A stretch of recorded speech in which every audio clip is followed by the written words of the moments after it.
Nominees for Best Picture are American Sniper, Birdman, Boyhood, The Grand Budapest Hotel, The Imitation Game, Selma, The Theory of Everything, and Whiplash. Boyhood and The Grand Budapest Hotel received the most nominations this year with 9, followed closely by The Imitation Game with 8. I predict the winner to be Boyhood.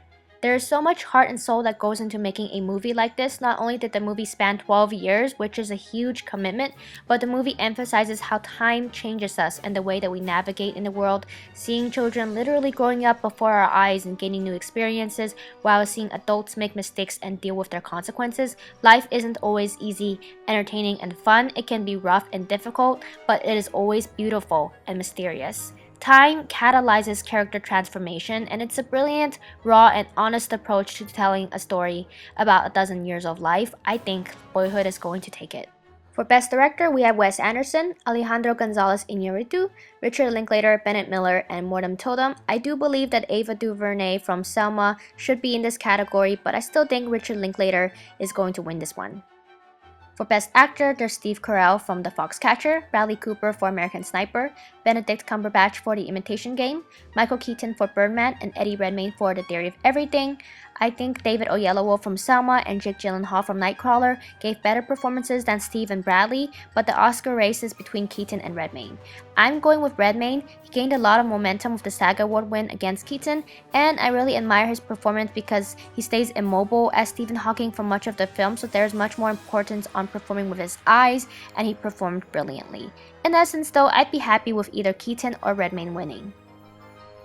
The Best Actress nominees are Marion Cotillard, 2 Days, One Night, Felicity Jones, A Theory of Everything, Julianne Moore for Still Alice, Rosamund Pike for Gone Girl, and Reese Witherspoon for Wild. I am surprised that Jennifer Aniston wasn't nominated for her performance in Cake, but I think Julianne Moore is going to win. Her role as the Columbia professor diagnosed with early onset Alzheimer's disease in Still Alice was extremely touching and exceptional. For Best Supporting Actor, we have Robert Duvall for The Judge, Ethan Hawke from Boyhood, Edward Norton from Birdman, Mark Ruffalo for Foxcatcher, and J.K. Simmons for Whiplash. I think it's a foregone conclusion that J.K. Simmons is going to take it. He gives such a demanding, strong, and intense performance as a band teacher in Whiplash.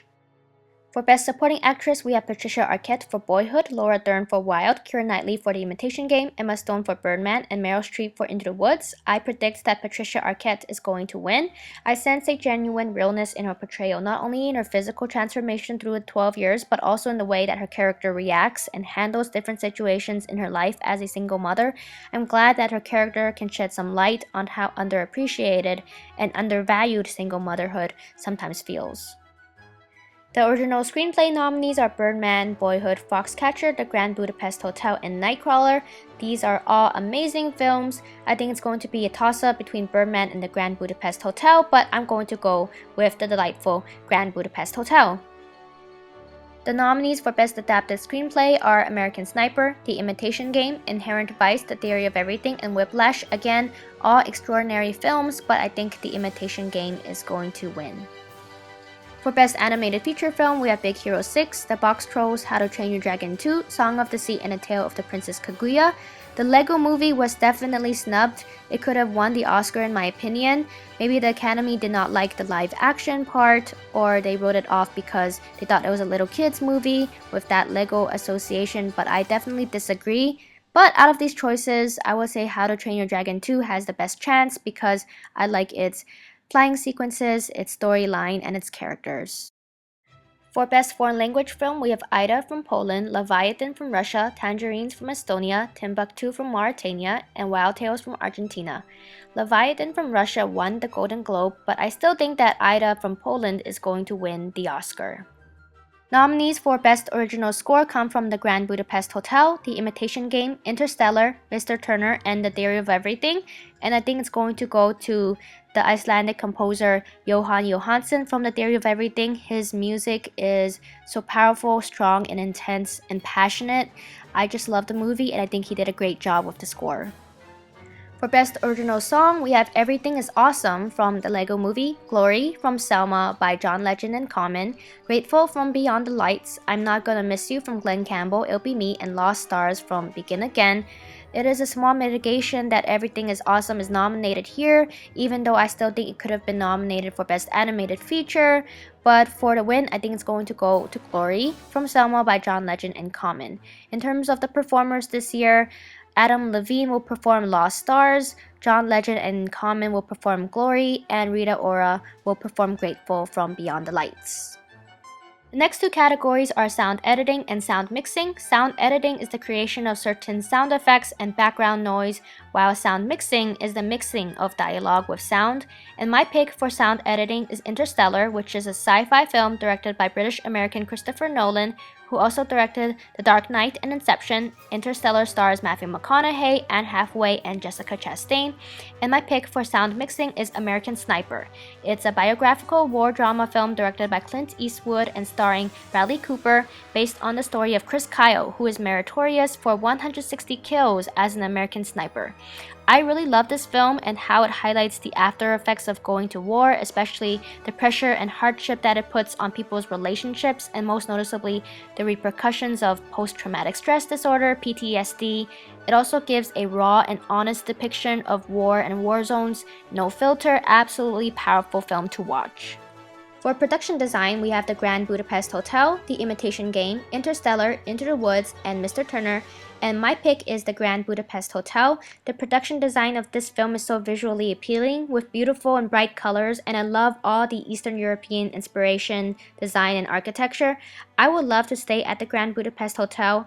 I mean, who wouldn't? It's an institution. Cinematography nominees are Birdman, The Grand Budapest Hotel, Ida, Mr. Turner, and Unbroken, and I think Birdman will win. Watching the movie, it feels like the camera never stops and you're watching one continuous handheld take of the whole movie. It's incredibly innovative and it's a unique approach to motion picture photography. For makeup and hairstyling, we have Foxcatcher, The Grand Budapest Hotel, and Guardians of the Galaxy. My prediction is Guardians of the Galaxy. In costume design, we have The Grand Budapest Hotel, Inherent Vice, Into the Woods, Maleficent, and Mr. Turner, and my pick is The Grand Budapest Hotel from Italian costume designer Milena Canonero. Also consider that out of these 5 films, The Grand Budapest Hotel is the only one with a Best Picture nomination, which I think gives them a little bit more momentum in this category. In the film editing category, we have American Sniper, Boyhood, The Grand Budapest Hotel, The Imitation Game, and Whiplash, and I predict Boyhood to be the winner. Boyhood is an unconventional film, so sensibly it requires a different approach to film editing. Boyhood was not edited in one specific time period after entire shooting was completed. Instead, it was edited progressively, so after every year for 12 years, Sandra Adair, the film editor, would edit the new scenes, connect them to previously edited footage, and make adjustments to make everything smooth and flow nicer in the 12-year life story, so that's pretty remarkable. My final Oscar prediction comes from the visual effects category. The nominees are Captain America: The Winter Soldier, Dawn of the Planet of the Apes, Guardians of the Galaxy, Interstellar, and X-Men: Days of Future Past. The Academy gave a lot of love to Marvel Comics in this category, but I still think that Interstellar is going to come on top. Interstellar's visual effects supervisor Paul Franklin and commended Caltech astrophysicist Kip Thorne collaborated to capture the spirit of space in the film, which includes the visual and scientific representation of wormholes, black holes, and other cosmologic and astronomic discoveries. The visual effects of Interstellar allows us to experience space from a movie screen. An Oscar win for the visual effects team of Interstellar would be very well deserved. The 87th Academy Awards will be held on Sunday, February 22nd. Ceremony begins at 4 p.m. Pacific Standard Time, 7 p.m. Eastern Standard Time. Make sure to tune in, you don't want to miss it. Thanks for watching. I hope you enjoyed it. Subscribe to my channel, check out my Golden Globes recap, and check out my other videos on my main channel. Have a fantastic day. Talk to you later.